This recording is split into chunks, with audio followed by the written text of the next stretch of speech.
moi, c'est qui va faire femme. Donc, avancez, cherchez. Il y a personne ici, les amis, il y a personne d'amour.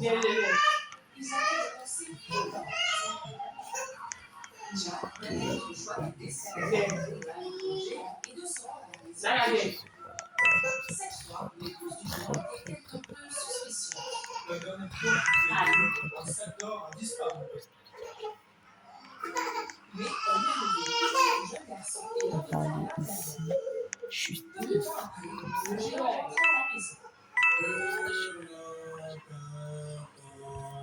Faites très, très, très.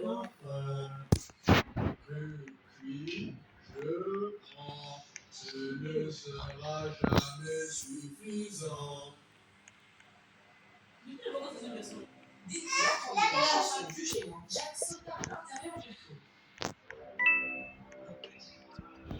Wow.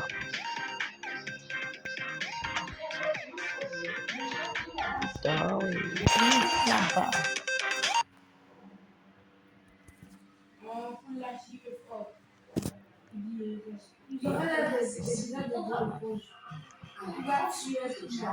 La poule pondit un œuf d'or.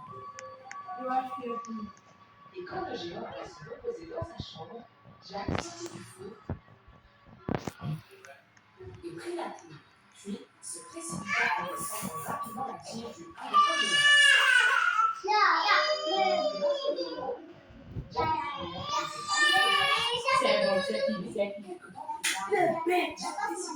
Sa chance encore une fois et grimpa de nouveau le haricot.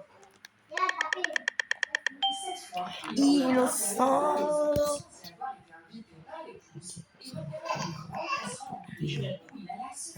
Tellement beaucoup de gens. Enfin, le géant rentra à la maison.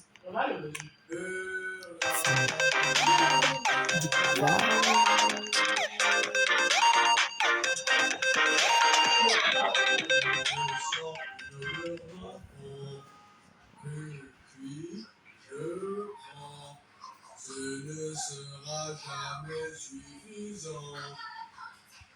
Cette fois, l'épouse du géant voulut aussi attraper Jacques. S'il y a un enfant ici, alors Il y a un coucou ici. Coucou, c'est la semaine.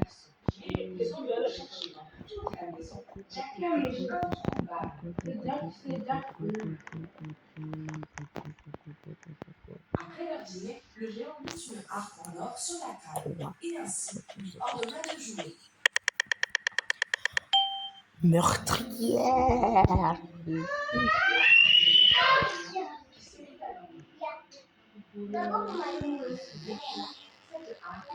Jack voulait le plus au monde.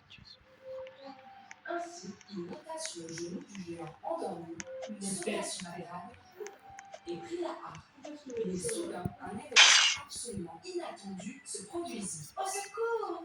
La harpe hurla.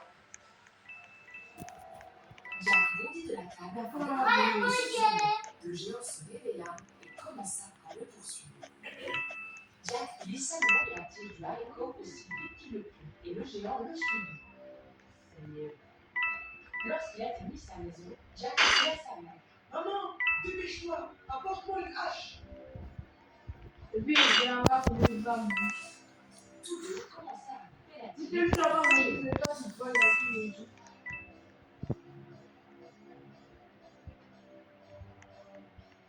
Finalement, la tige du haricot et bien sûr le géant s'écroulèrent dans un énorme fracas. Ils étaient enfin à l'abri du géant. Oh mon Dieu, nous sommes sains et saufs. Ils étaient en sécurité, mais Jack regrettait très fort tout le mal qu'il avait fait. Il allait perdre la vie à cause de sa cupidité. Il promet à sa mère que désormais, il ne volerait plus jamais et aussi qu'il travaillerait dur. À partir de ce jour, Jack et sa mère ne furent plus jamais pauvres.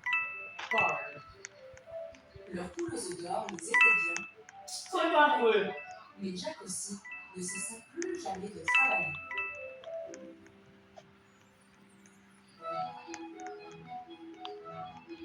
Voilà, la belle et la bête.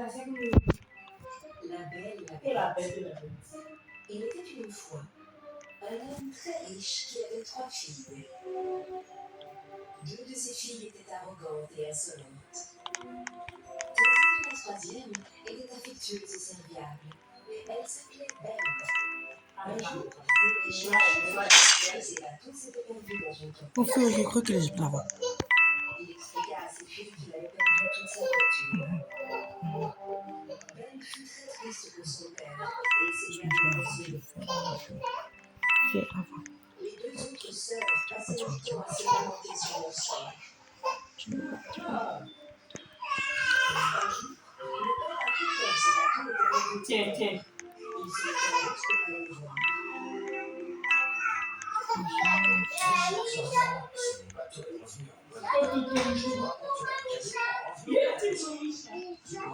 Qu'est-ce qui vous ferait le plus plaisir?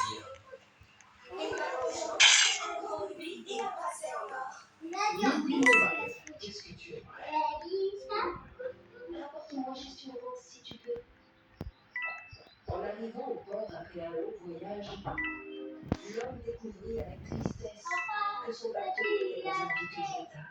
Il rentra chez lui et traversa un chemin silencieux et étroit. Des éclairs déchiraient le ciel. Le vent soufflait si fort dans la forêt que les arbres menaçaient de tomber. L'homme avait peur. Il était joli. Ainsi, le château. L'homme s'approcha et lui dit Bonsoir. Il y a quelqu'un dans la maison? et il n'y avait personne. Pourtant, la lumière était si C'est chaud.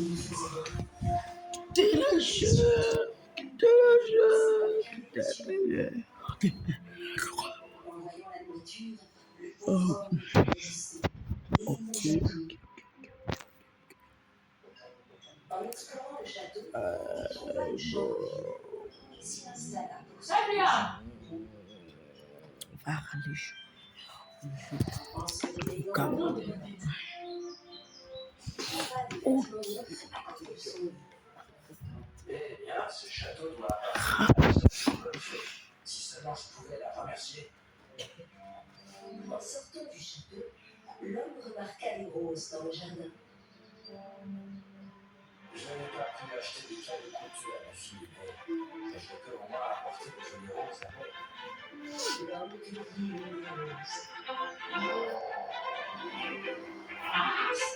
Et entendit retentir un terrible gémissement. Et il vit apparaître un monstre effrayant derrière les arbres. L'homme était terrifié. Je vous ai nourri, je vous ai offert un lit confortable, et vous osez me voler mes roses? C'est comme ça que vous me remerciez? Je vous demande pardon, je voulais juste cueillir une rose pour l'apporter à ma fille. Ce que vous venez de faire mérite une punition. Vous devez m'amener la première personne dont vous croiserez le regard en rentrant chez vous. Je vous rattraperai et je vous garderai prisonnier jusqu'à la fin de vos jours. L'homme s'en alla tristement. Sur le chemin du retour, il ne vit personne. La première personne dont il croisa le regard fut sa fille Belle, qui l'attendait devant la maison. Il lui raconta ce qui lui était arrivé et ce que lui avait demandé la bête. En entendant son récit, les autres sœurs se fâchèrent contre Belle. C'est ta faute, Belle. Si tu m'avais pas demandé une rose à notre père, rien de tout ça ne se serait passé. Et si j'avais croisé la première le regard de papa, tu imagines ce qui me serait arrivé? J'aurais été livrée à une horrible bête. Je n'ose pas y penser. Je suis tellement désolée, papa. Ne t'inquiète pas, je ferai ce qu'il faudra pour que tu ne sois pas en prison. Le père et la fille se mirent en route. Et ils retrouvèrent le château de la bête, comme promis. Ils entrèrent dans la salle à manger et s'installèrent.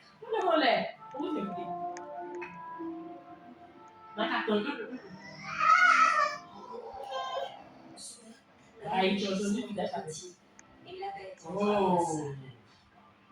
Elle était effrayée, mais la bête s'adressa à elle sur un ton aimable. Votre père va pouvoir quitter mon château dans un petit instant. Mais vous, dites-moi, vous êtes sûr d'être prête à rester ici dans mon château avec moi?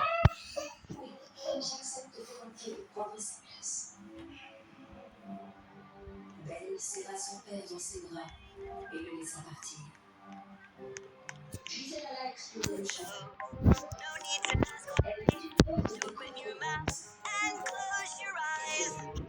Là, il faut qu'on Il y avait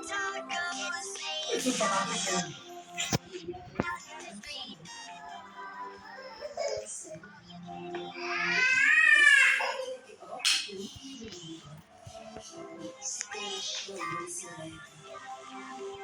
Elle trouva un petit mot posé sur la table.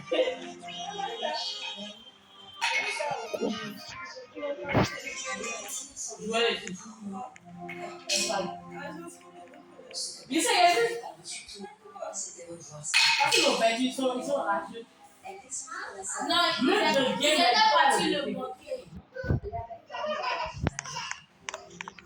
Ma chère Harry, acceptez-vous que je me joigne à vous en continuer? De toute façon, vous êtes